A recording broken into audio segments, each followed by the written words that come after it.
तो चलिए प्रिय भक्तगण, आज हम आपको एक कथा का श्रवण करा रहे हैं जो सुनने मात्र से आपके जीवन में सुख संपत्ति और धन की वर्षा होगी। तो चलिए कथा को प्रारंभ करते हैं। अगर आप यह कहानी सुन रहे हैं तो पूरा सुनिए।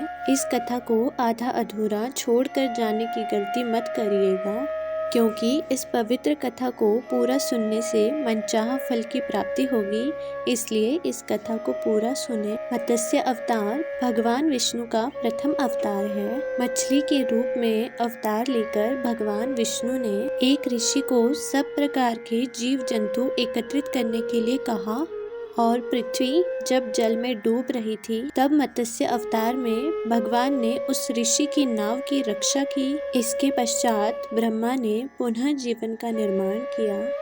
एक दूसरी मान्यता के अनुसार एक राक्षस ने जब वेदों को चुरा कर सागर की अथाह गहराई में छुपा दिया, तब भगवान विष्णु ने मत्स्य रूप धारण करके वेदों को प्राप्त किया और उन्हें पुनः स्थापित किया। मत्स्य अवतार की कथा। एक बार ब्रह्मा जी की असावधानी के कारण एक बहुत बड़े दैत्य ने वेदों को चुरा लिया। उस दैत्य का नाम हयग्रीव था।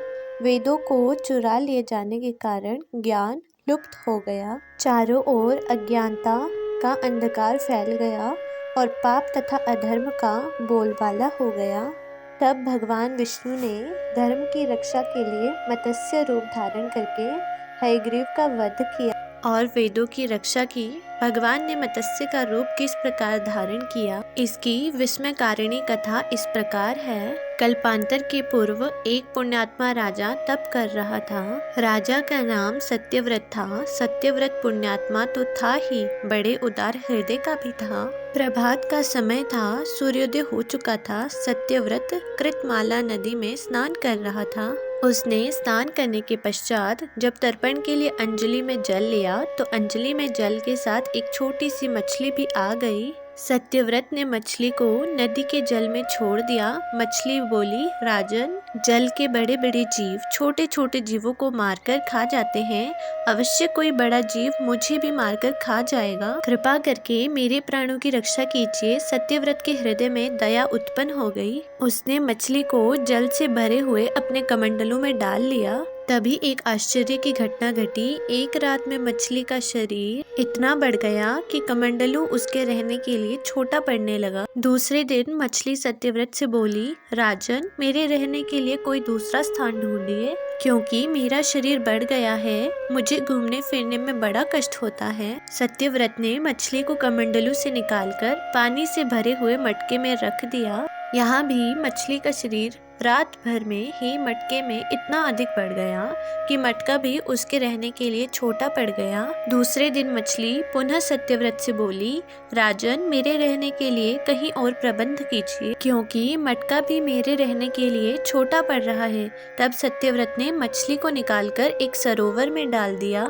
किंतु सरोवर भी मछली के लिए छोटा पड़ गया। इसके बाद सत्यव्रत ने मछली को नदी में और फिर उसके बाद समुद्र में डाल दिया। आश्चर्य, समुद्र में भी मछली का शरीर इतना अधिक बढ़ गया कि मछली के रहने के लिए वह भी छोटा पड़ गया। अतः मछली पुनः सत्यव्रत से बोली, राजन, यह समुद्र भी मेरे रहने के लिए उपयुक्त नहीं है। मेरे रहने की व्यवस्था कहीं और कीजिए। अब सत्यव्रत विस्मित हो उठा। उसने आज तक ऐसी मछली कहीं नहीं देखी थी। वह विस्मय भरे स्वर में बोला, मेरी बुद्धि को विस्मय के सागर में डुबो देने वाले आप कौन हैं? मत्स्य रूपधारी श्री हरि ने उत्तर दिया, राजन, हयग्रीव नामक दैत्य ने वेदों को चुरा लिया है। जगत में चारों ओर अज्ञान और अधर्म का अंधकार फैला हुआ है। मैंने हयग्रीव को मारने के लिए ही मत्स्य रूप धारण किया है।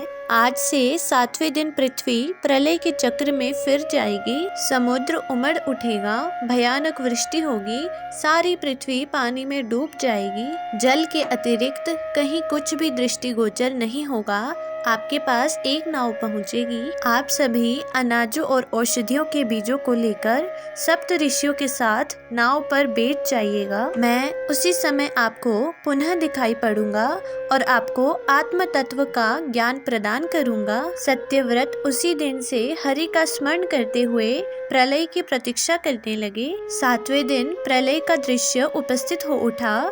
समुद्र भी उमड़कर अपनी सीमाओं से बाहर बहने लगा। भयानक वृष्टि होने लगी। थोड़ी ही देर में सारी पृथ्वी पर जल ही जल हो गया। संपूर्ण पृथ्वी जल में समा गई। उसी समय एक नाव दिखाई पड़ी। सत्यव्रत सप्त ऋषियों के साथ उस नाव पर बैठ गए। उन्होंने नाव के ऊपर संपूर्ण अनाजों और औषधियों के बीज भी भर लिए। नाव प्रलय के सागर में तैरने लगी।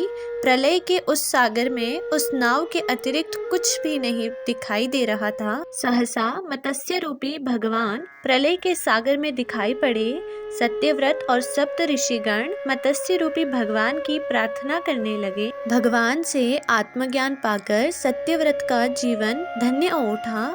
वे जीते जी ही जीवन मुक्त हो गए। प्रलय का प्रकोप शांत होने पर मत्स्य रूपी भगवान ने हयग्रीव को मारकर उससे वेद छीन लिए। भगवान ने ब्रह्मा जी को पुनः वेद दे दिए। इस प्रकार भगवान ने मत्स्य रूप धारण करके वेदों का उद्धार तो किया ही, साथ ही संसार के प्राणियों का भी अमित कल्याण किया। अगर आप भगवान विष्णु के सच्चे भक्त हैं तो वीडियो को लाइक करें और चैनल को सब्सक्राइब करें और कमेंट में ओम नमो भगवते वासुदेवाय नमः जरूर लिखें।